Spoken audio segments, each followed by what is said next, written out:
I was 7 or 8 years old when I discovered the amazing world of the Republic chapter serial. Undersea Kingdom, Radar Men from the Moon, The Purple Monster Strikes, King of the Rocket Men, an amazing panoply of adventures.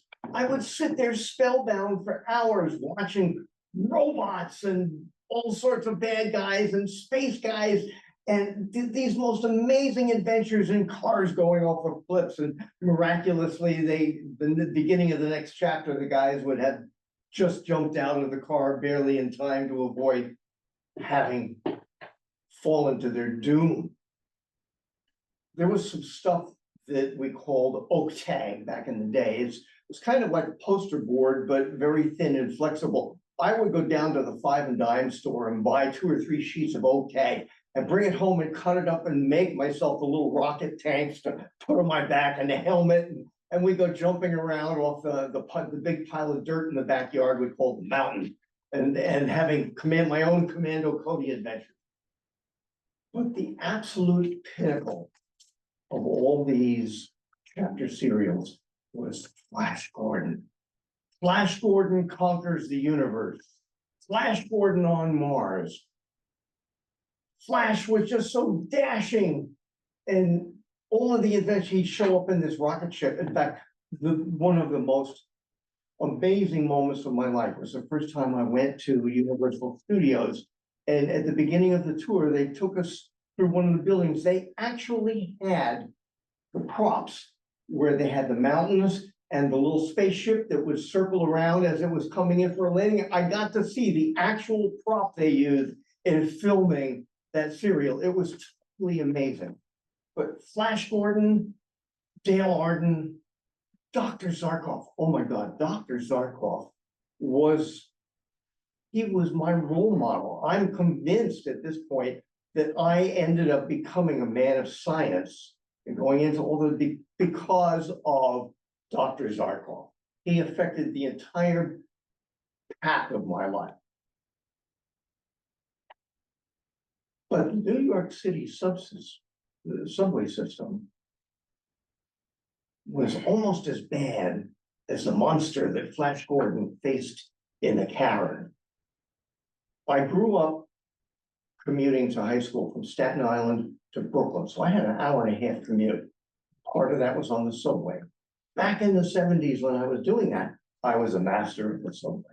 But that was when they were still using tokens, for goodness sake.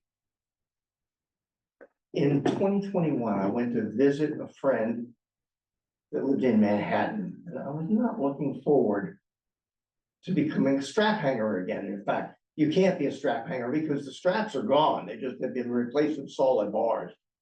But I had no idea how to deal with the subway. And she ended up just handing me a little ticket card that had a magnetic strip on it that was loaded up with some money, and we went a couple of places and that was it. But several weeks ago, I went to New York City on my own, and I had no idea how to deal with it. How much money do I load up that little ticket with? Well, fortunately, my seatmate on the flight from Denver to New York was a Brooklyn native. So I got to talk with him a little bit about the current state of the subway. He told me about the tap and pay. So I was able, before I left the hotel, before my first subway ride, to make sure that my tap and pay was working properly. The subway was only a half a block from the hotel. And so my first journey, I got in there with fear and trepidation, but I decided to treat it just like Flash Gordon. I would go in and act as if I knew what I was doing. I certainly didn't want to deal with any of the attendants in the subway because they were notoriously of the same ilk as Ming the Merciless. But I successfully tapped my way into my first fare. I got down there and, oh my God, what a change in the character of the subway. Back in the 70s was when they were all totally covered with graffiti and you took your life in your hands even stepping onto the subway.